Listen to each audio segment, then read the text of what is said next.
to share some of our challenges, in fact, right? Yes, actually, it's a challenge for everyone. It's a challenge for us too. Yeah. And our talk today is going to be divided into parts. I will start by telling a little bit about my experience and everything I've been doing so far. And then Rita is going to take the second part about bilingual education, right? Yes. Actually, our presentation today is about let's make the difference. But I would like to say that we've already made the difference with everything what's going on in this world and all the efforts we have been doing to give our best to our students and change the education, right? The educational setting. Sure. So, what I'd like to start today talking a little bit about I had some insights during this period, and I'd like to share with you. And what I've thought so far is what's going on now. Is this process an individual issue or a collective concern? And all the time I was teaching, I always had this in my mind that there was not anymore me as a teacher, even though we are already changing our behavior, our posture in the classroom as a mediator.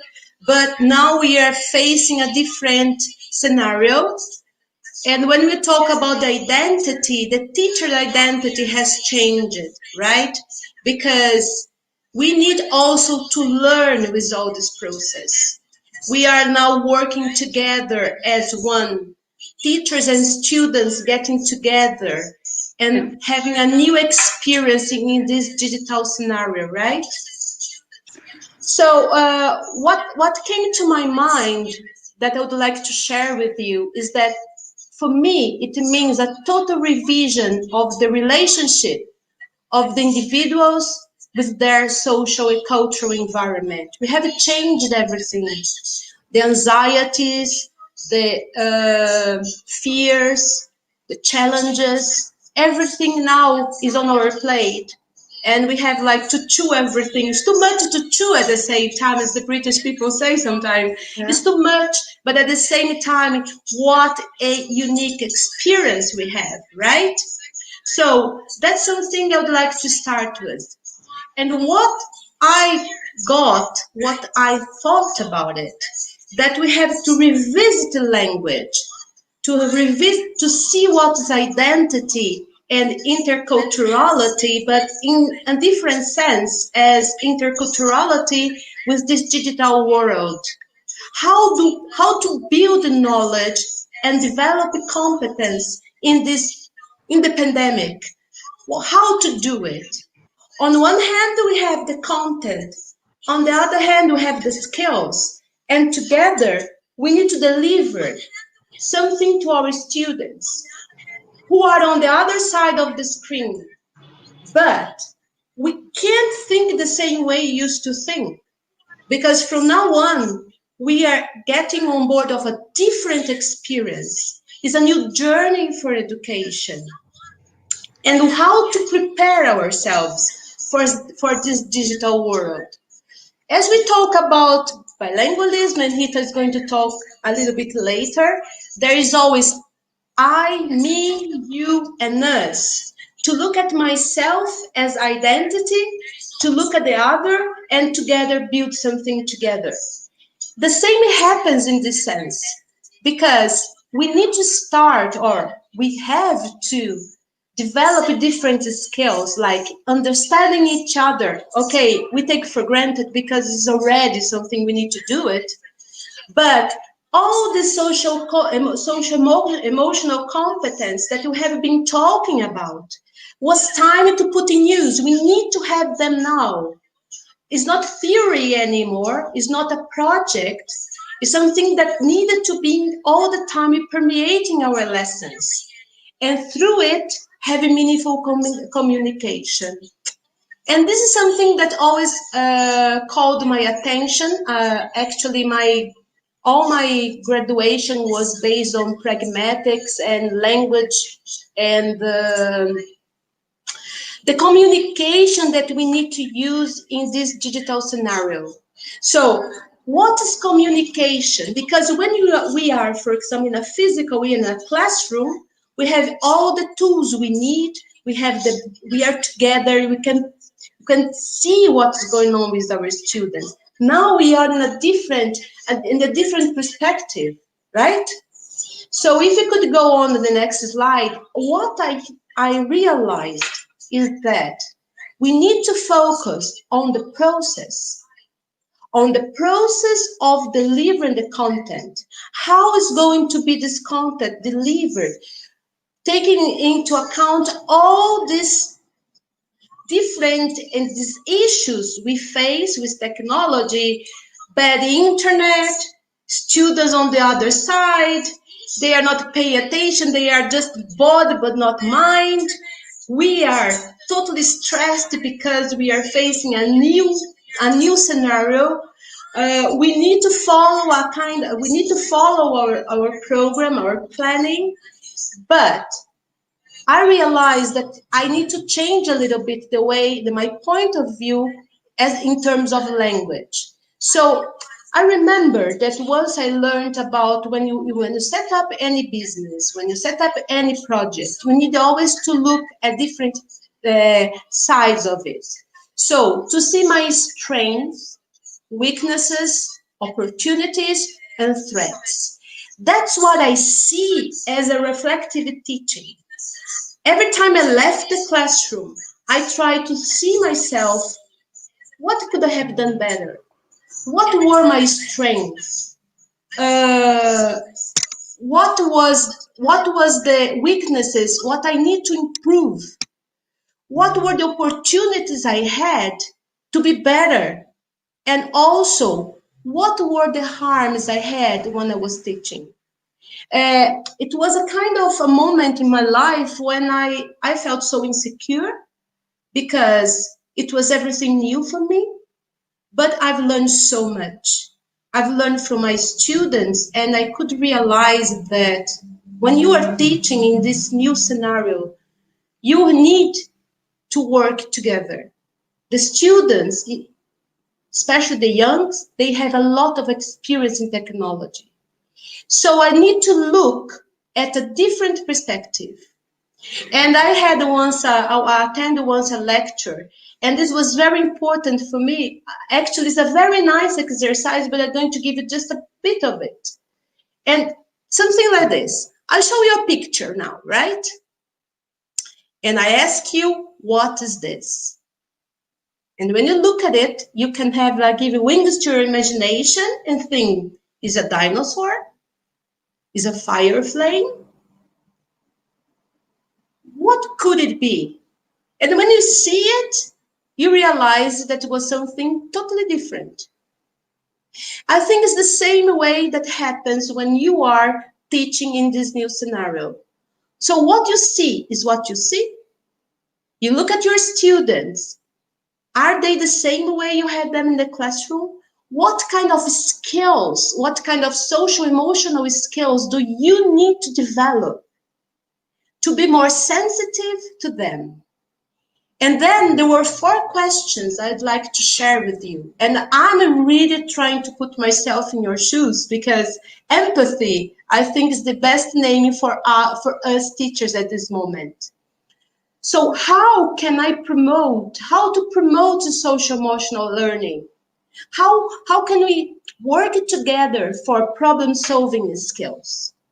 It's not just one side, is a 2 ways. We cannot do it alone, but we need to develop some different skills as teachers to observe what's not really clear.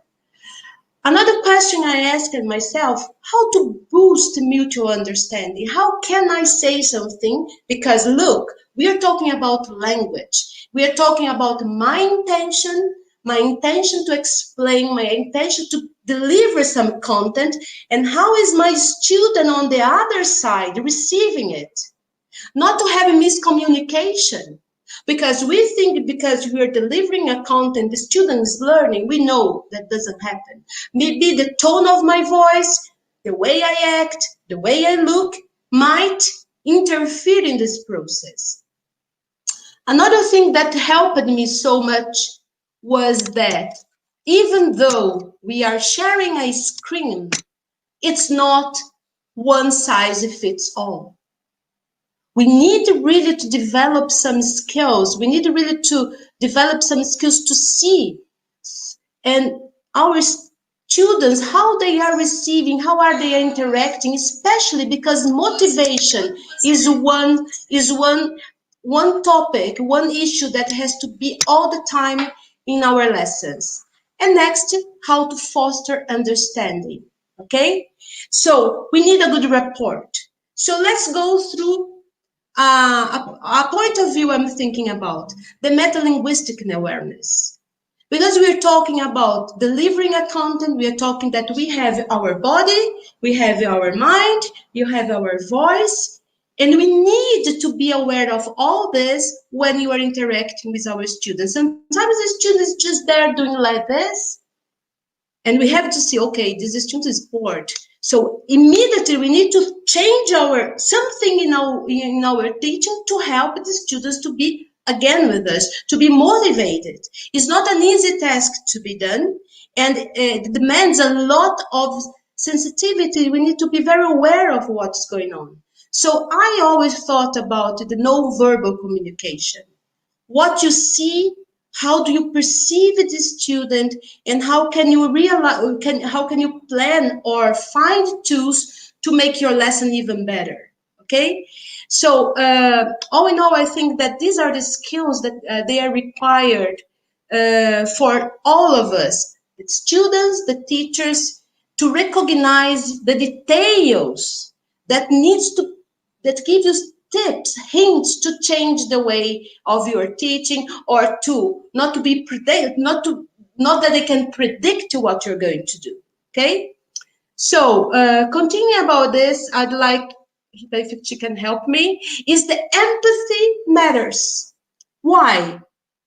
I think that's a moment when we do need to think about empathy, because as a teacher, we are required to wear many hats. When I say many hats, it's using all different skills, all different attitudes, perceiving what's going on, creating and facilitating the competence that the technology gives it to us. But we need to work with the empathy. We need really to know that now, as I started from the beginning, me, I, you, and us together cannot be different if we want really to have this new area of technology.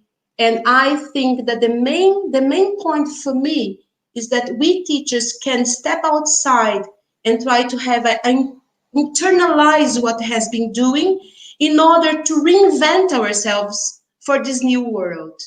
And I will talk now, Rita will follow this topic, especially when you talk about bilingual education, that then we need a lot of tools and a lot of skills to make things even better, right?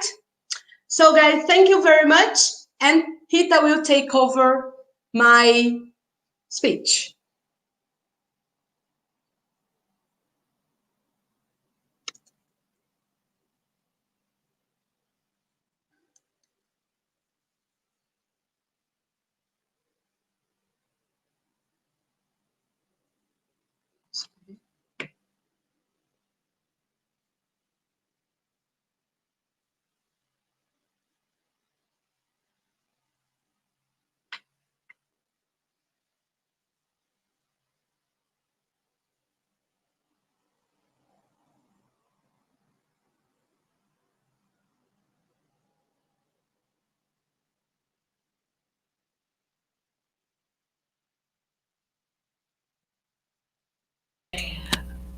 Oi, Rita, Marta, tudo bem com vocês?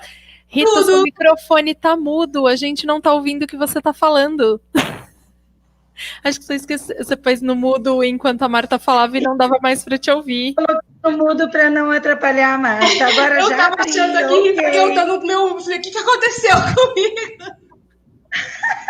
Desculpa interromper, Okay, gente. so it's all... No, thank you. It's all ready Ok. now. Bye-bye. So what we are Ô, going... Rita, Bye, thank you. if you could give me just So, 5 minutes yes. to wrap up this in Portuguese, maybe I can help. Okay?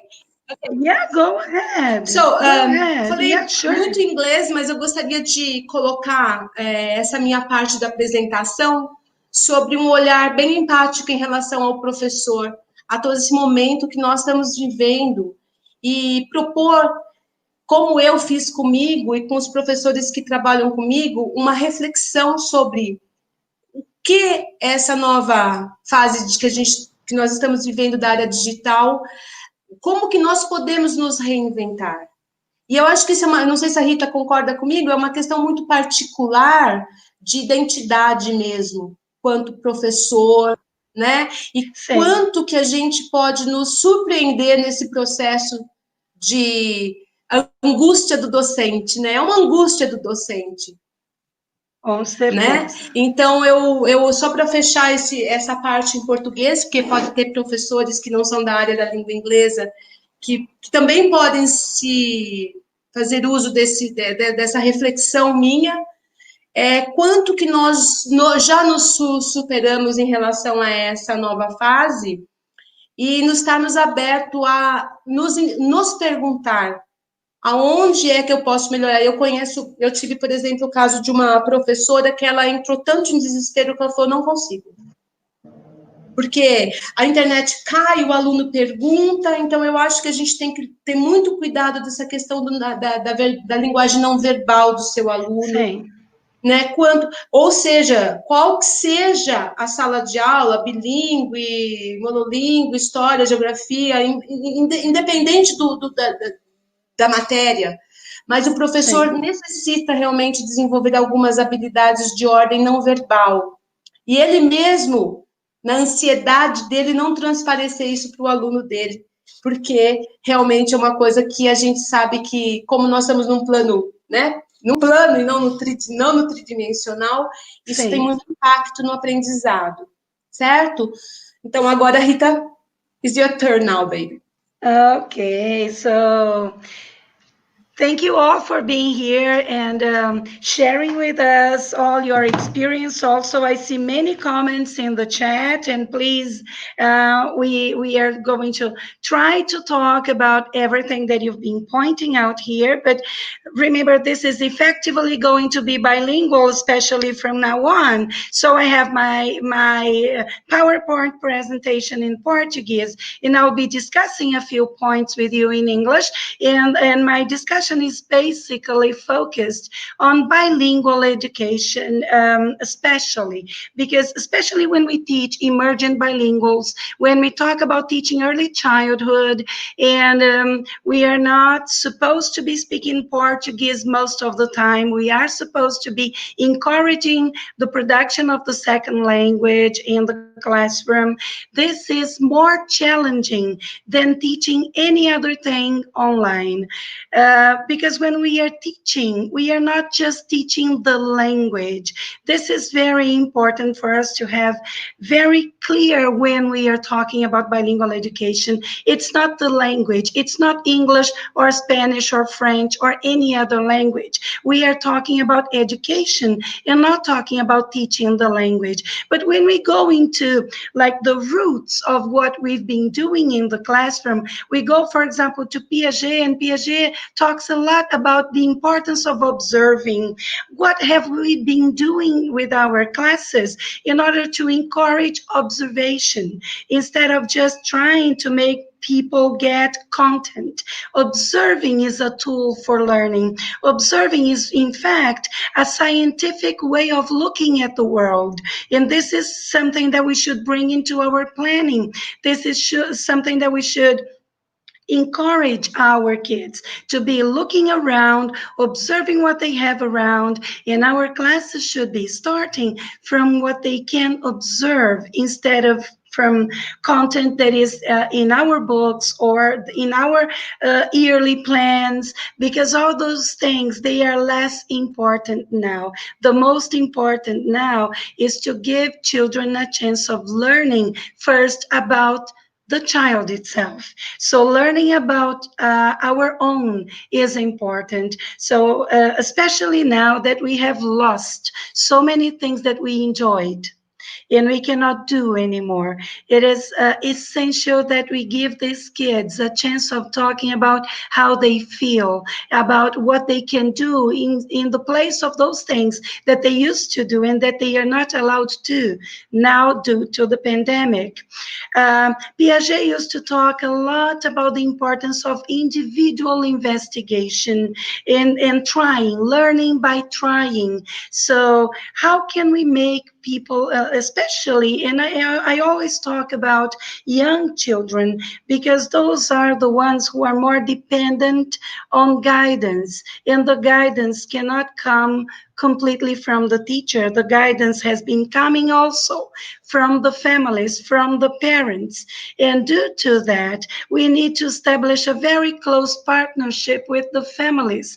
If they don't understand what we are doing, we cannot go on with our jobs. So establishing a very close relationship with the families, letting them know what we've been doing in class, this is something that will guarantee that they become partners of ours. And if they become our partners, they are definitely going to help us a little bit more in the at home, so that the work that we propose can definitely work better.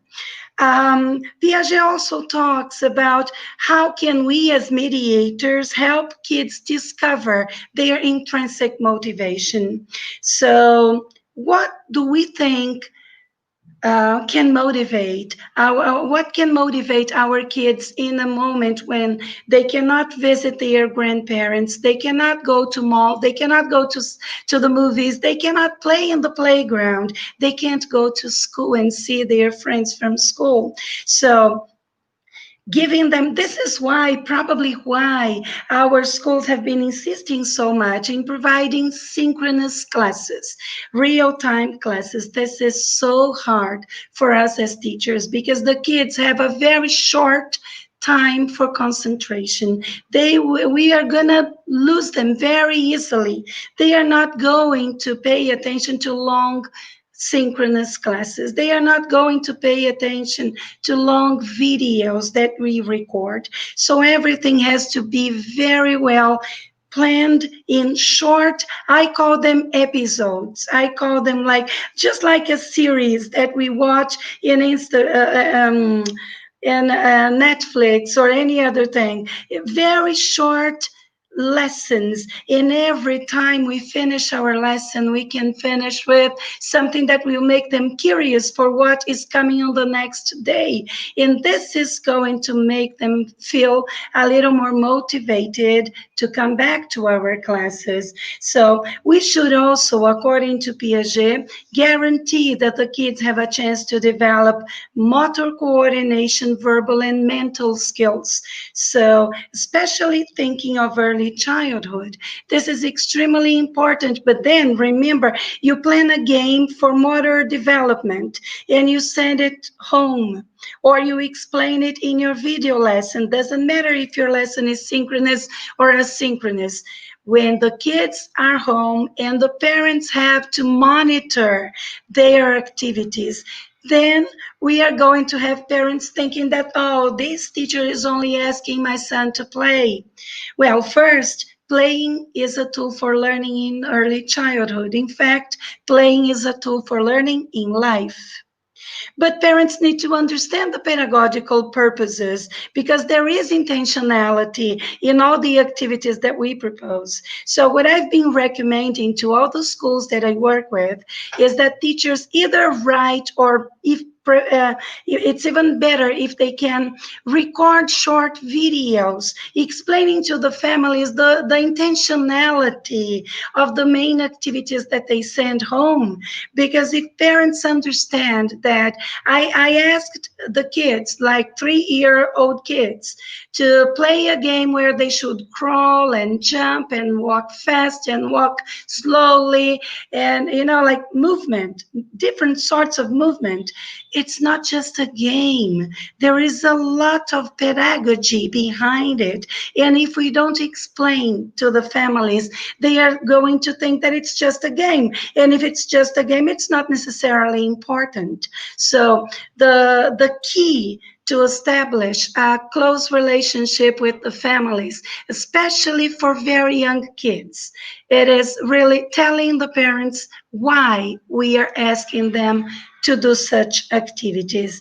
All the activities that we propose for home, for being done with the families should understand at least a little bit of the principles that are behind the activities, because then they will probably give their kids more support. They are probably they are probably going to cooperate with the kids and cooperate with us teachers. We cannot do all the job on our own, right? And then again, Piaget says that we should encourage cooperation and group work. Okay, and how are we going to do it if they are not in our classrooms, if we are not close to them? Depending on the LMS system that you use, you can join them in breakout rooms. If you're using Zoom, if you're using WebEx and another couple of uh, platforms for meetings, you can have them in breakout rooms. But we cannot have 3-year-olds in breakout rooms without someone to supervise them. So the idea that some of the schools that I work with have been following is to really organize short meetings, and one of the parents organizes the meetings with other kids from other parents, and they interact with the families when the families can. And this is very important for socializing. We can do most of our teaching without having breakout rooms for little ones, because of course it doesn't work if you don't have like helpers who can be one in each room supervising the kids. But it's important for us to know and to be aware of what we've been doing properly and what we've been missing because of the situation. Maybe everything that is related to socializing is the point where we've been missing the most. And then when we go back, we are going to have to find our tools to recover the things that we haven't been able to do at present. But we know that when we talk about bilingual education, we don't have anything specific for any second language of curriculum in early childhood and in years 1 to year 5. So whatever we choose to do should be based on what the BNCC mentions for Portuguese. And in Portuguese, the NCC is organized into 5 fields of experience. And these 5 fields of experience, they really take care of identity issues and relationship. They take care of motor coordination and physical development. They also take care of all the language skills concerning listening and speaking and imagination, which is so rich and so important in early childhood. Also, the NCC will have this other field of experience where the kids have this mixture of science, math, and arts. And we go to the final one where you have like time and space and amount, and this is again science and math together. When we plan our activities and we think of these 5 fields of experience, what are we going to ask our kids to observe?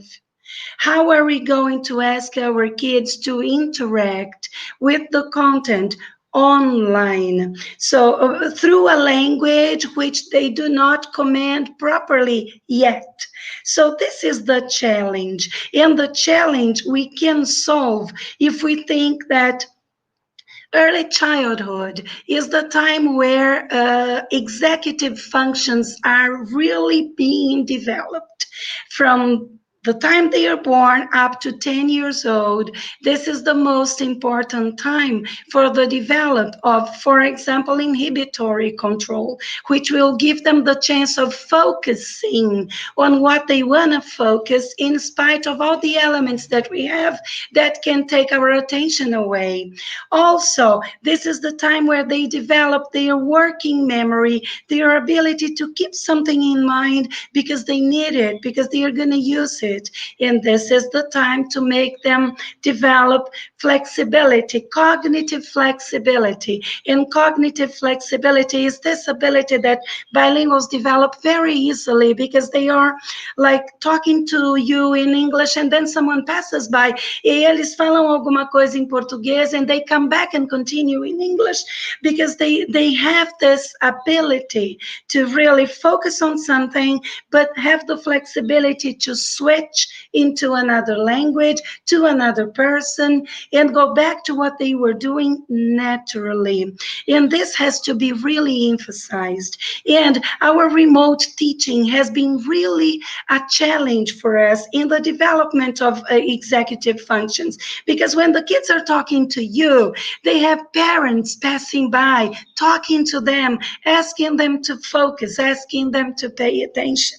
All those things are, we should be looking at those things as opportunities, as things that we are gaining instead of only things that we've been losing. Of course, we've been losing a lot, but we've been developing other skills that we didn't have before the pandemic and that we didn't know. Nobody knew exactly how to do a lesson, how to plan and how to present a lesson, how to edit a video, how to record a lesson and be clear to the kids. So we need to really focus on the progress that the kids have been making and the progress that we as teachers have also been making in terms of learning how to use digital tools and overcome our shame and our lack of confidence when we would, how who would imagine oneself like recording and uploading videos to YouTube for the students to be watching,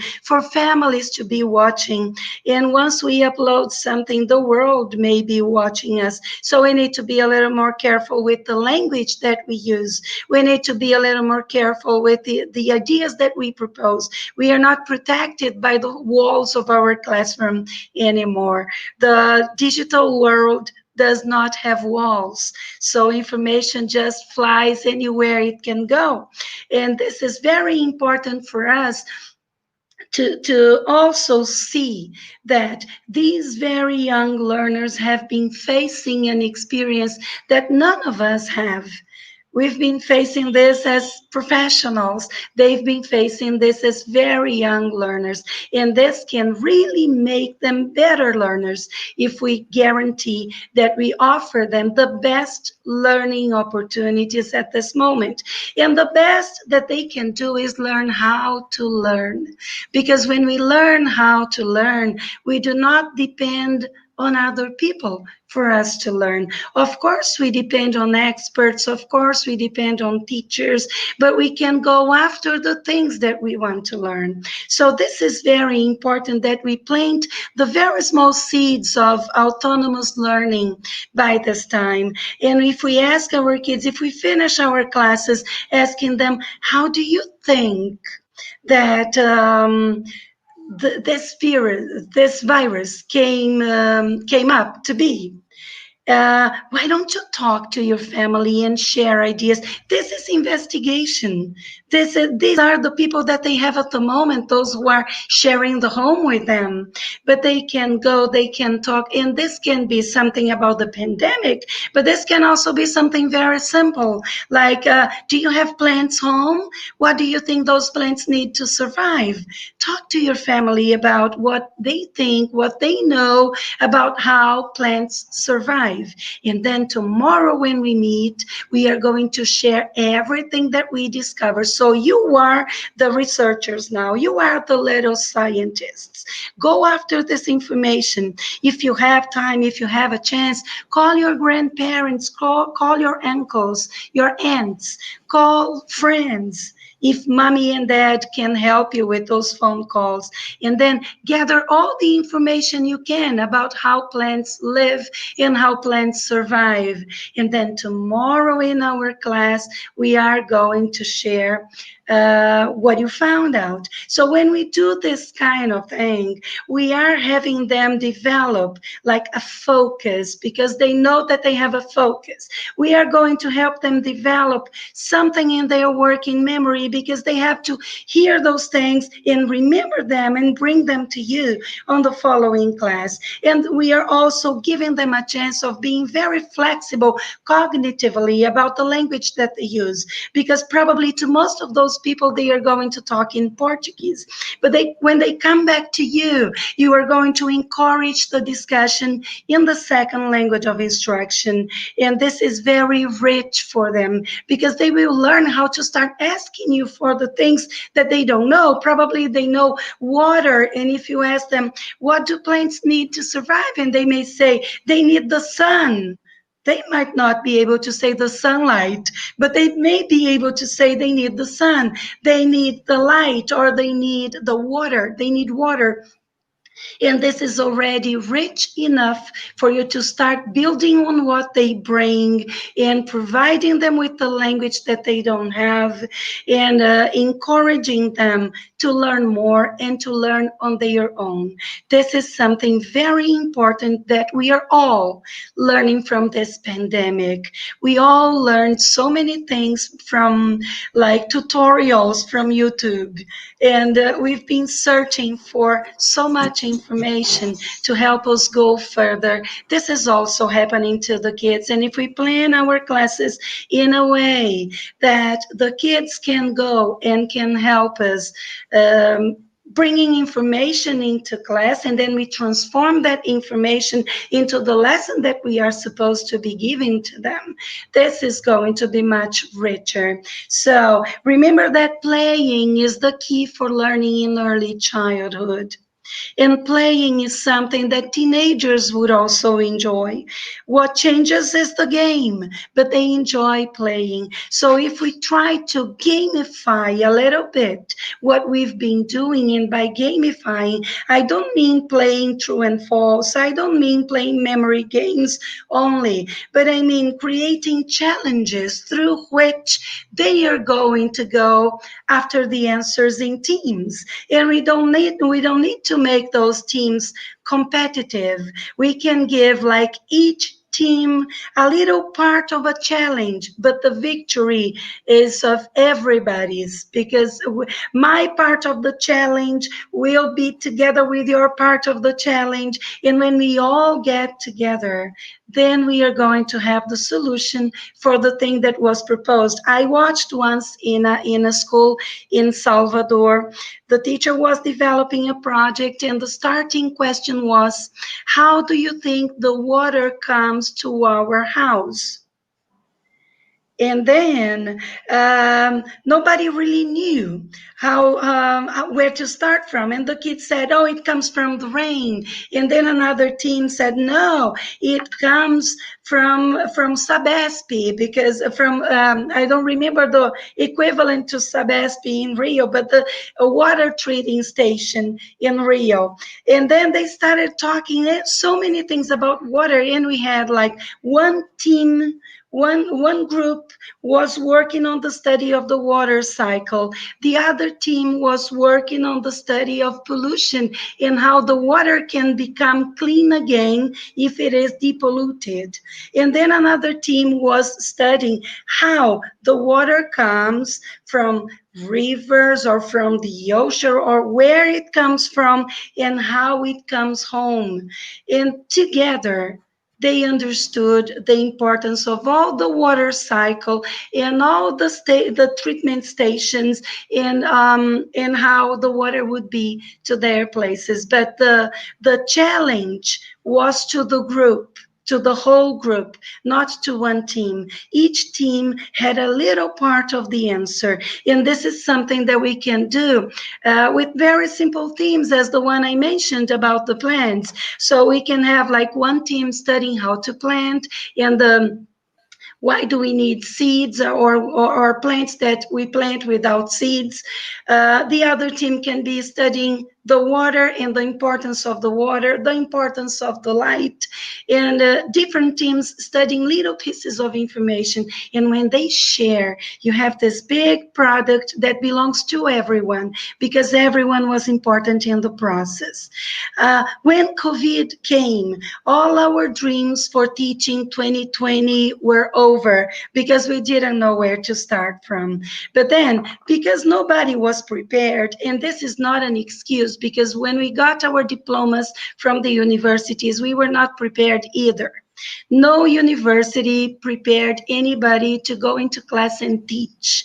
It is teaching taught us how to teach, observing other teachers and facing difficulties and talking about the problems is what made us learn how to teach. So when we go and analyze what we need and what we have and what we need to develop, then we discover the real meaning of competence. We know so many things, but we are not competent enough to use all of them because we know that there are tools. We know how to use some tools. We are able to use those tools, but when we come into this jumping into making, using those resources and making a powerful lesson, this is where we feel that we are fragile. And this is where we need to develop. The problem is that skills we can teach and competences we cannot. Competence is from inside, right? We teach skills, but skills do not make us competent. Competency is something that we have to develop on our own. And now we've been facing like the law telling us so many things to do and being flexible in some others, the families expecting things, and the schools being pressured by the families who want result. And there we are, teachers, trying to make life work, trying to make learning happen with the students. And what has been happening now in the schools is most of the schools have been combining synchronous and asynchronous lessons in order to make people learn. But remember, learning is only going to happen if there is this inner desire to learn. So the focus for us now is not really on what we should be teaching, but on making people wish to learn, desire learning. If they want to learn, they will learn anything, but we should be focusing on their desire first. And why is that so important now? So important now. We have this substance in our body, which is named dopamine. And dopamine is a neurotransmitter that is produced by the brain, and it's responsible for everything that gives us pleasure.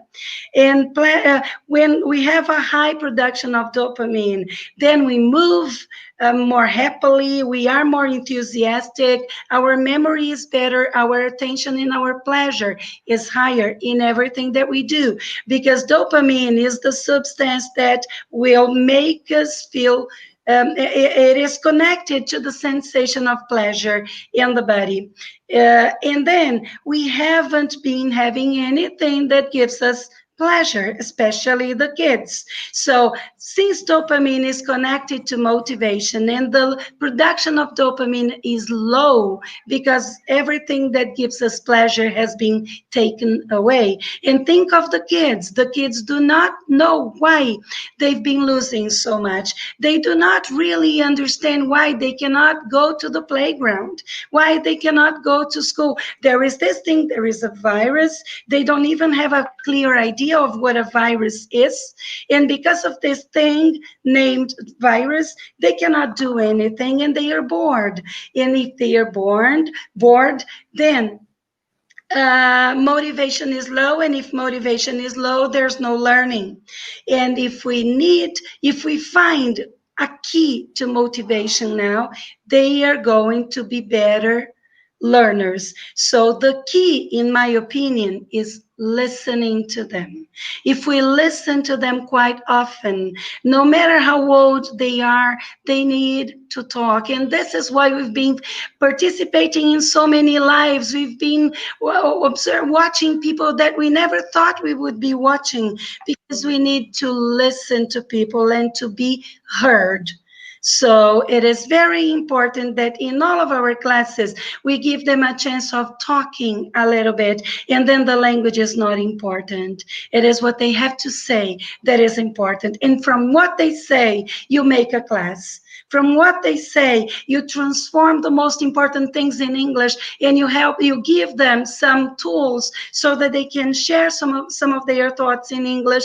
But remember, emotion comes first. And why does emotion comes first? And this is Maslow's research on learning. And he says that the first thing we need to guarantee in order to learn things is air, food, water, sleep. We are not going to talk about sex when we are talking about kids, but they need to have their physical needs fulfilled. And if they have their physical needs fulfilled, then they need to feel secure.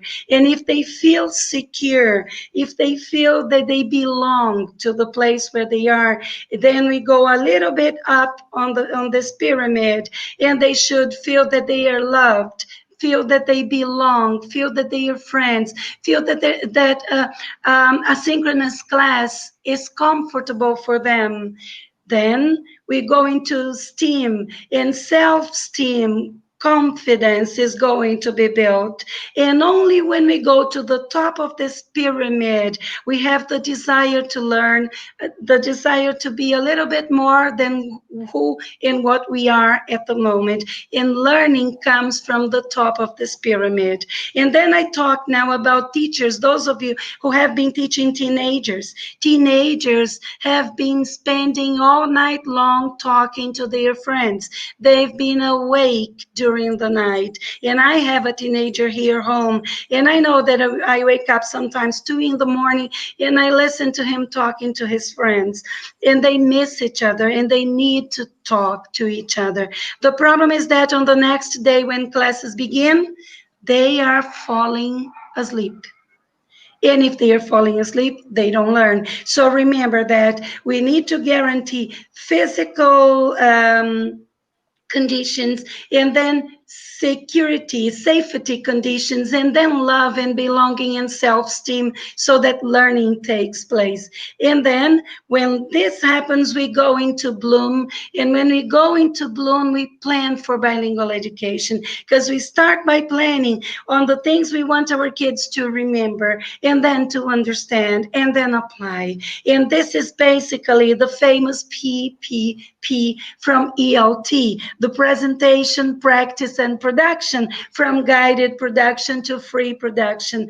But if we stop there, we are only giving them a chance of developing lower order thinking skills. And this is not critical thinking. This is not critical literacy. We need to go into analyzing, evaluating, and creating. And this sounds so complex when we talk about little kids, but it's not. It's really not. When you teach them, like if they learn the parts of the plant and what the plants need to survive, and they understand why the plant needs sunlight and water, why we need to water the plant often or not over water the plant also, and then they can take care of a little plant, or plant a little seed, even if it's beans, which is the easiest thing for them to plant. But if they can, until the moment when they plant, they are working on lower order thinking skills. But then if we analyze with them, why do you think we have the air is much nicer for us to breathe when we go into parks where we have many trees, or when we go into the countryside? Why do you think the air is better for us? Then we are going into higher order thinking skills, and they are analyzing. And if we tell them, okay, so what is going to happen if we continue cutting the trees, for example, in the Amazon, or if we live in a place where there's no tree at all? And they analyze the consequences, they evaluate the consequences, and we tell them, what can we do in order to reduce the problem we've been facing with cutting the trees? Of course, they are going to come up with very simple proposals. We can plant more. We shouldn't cut. All these things are valid for 3 years old, for 4 years old. When they grow older, they will come up with better solutions. But we are here talking about a real problem, and discussing this real problem is going to need a lot of guidance concerning language, because we have to teach them, for example, maybe we could, maybe we should, or maybe or we must. We have to give them the chance so that they can propose something. They will need a couple of words only, but they have the basis, but they go into higher order thinking skills. And this is the most important thing that we can be teaching to them now. And then remember, yeah. There's a very good thing you said now, that in this aspect they can go to their parents to help them now. Exactly, exactly. Then, for all these pyramids, they need, now in our remote learning, they need the parents more than ever. And especially here, just to conclude, Glasser has this other concept. Those guys like pyramids, so we can have like groups of pyramids talking about learning. But when we read, the learning rate is very low. When we listen, it's a little higher. When we see it better, a little bit better, when we listen, but we can also see, for example, in presentations like this.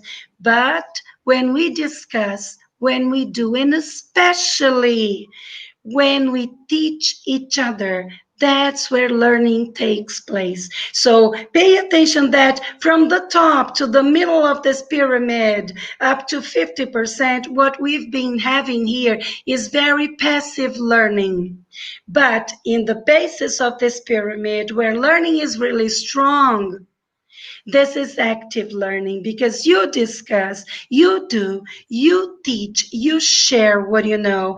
And this is what we call active learning. So how are we going to plan a lesson in which active learning takes more room than passive learning? How are we going to encourage conversation, questions, having them share, having them do things, having them teach each other what they've been doing? So this is probably something that needs to be a shift in the way we've been developing our lessons. And to finish, make sure you communicate with the families very often, letting them know the objectives, letting them understand what you're doing and why you are proposing the activities. Let them know in advance the materials that they need so that the kids can do the activities, and try to provide activities with the stuff that they have home. And then when we think about the teachers, we have already discussed all those things, but I will just focus on the strategies here. So interact a lot, interrupt your video if you are working asynchronously. Interrupt your video, tell them you're gonna stop the video now. Go stop the video, ask your parents something. When you find the answer, you come back and we continue. So use strategies to interrupt, flip your classrooms, have them do something before tomorrow, before your next day. Invite your colleagues to be guests in your classroom, to appear for a couple of seconds, say hello, share something for a minute, and leave. But this makes things very dynamic, and this makes students more interested in what you Uh, know. Rita, Marta, sorry to interrupt. I just have to let you know we have only 2 minutes left, Yeah, okay? no, that's okay. We are over. So just Okay. I will share all the slides with all the presentation with SBS, and then you have a couple of links where you can download this like Bloom's taxonomy for the digital scenario, and you can use it in your lessons. And basically, this is what we have for today. I thank you all for being here, and I thank SBS for the invitation. And I hope we can all overcome all the difficulties we've been facing and go back to anything that is being called the new normal. I hope we learn enough to have another chance of going back to class with more quality. Thank you, Martha. Actually, I think we'll be back to classrooms better than we were because it was like an intensive course for learning all the social emotional skills. And as Rita told now, it was an experience I had when I was during the semester sending parents WhatsApp messages all the time and bringing them on board with me was something extremely it was grateful for me because it was a way for the parents to see our work and the Yeah. challenges that we teachers face during the lessons. So I think that the best is really we need them, and I think they will always look us in a different with different eyes from now on. It's not an easy Yeah. task for all of us, and I believe that SPS has done a great job for us to give us the opportunity to share with you some experiences, and we hope that we all learn together, right? So we Yeah. have already made a difference, as I told at the beginning. Let's make more difference now. Okay, thank you very Yes, much for for all of sure. us. Thank you, Rita, to be together. We all learning together. Thank you. Thank you. Thank you, guys. Bye bye. Thanks, girls. We're going to finish the live streaming now. But in behalf of SBS, I would like to thank you both from the bottom of our hearts. Thank you for participating with us. We thank Thank you. you. Bye. And Bye. thanks everybody for joining us and watching this amazing live. Bye bye.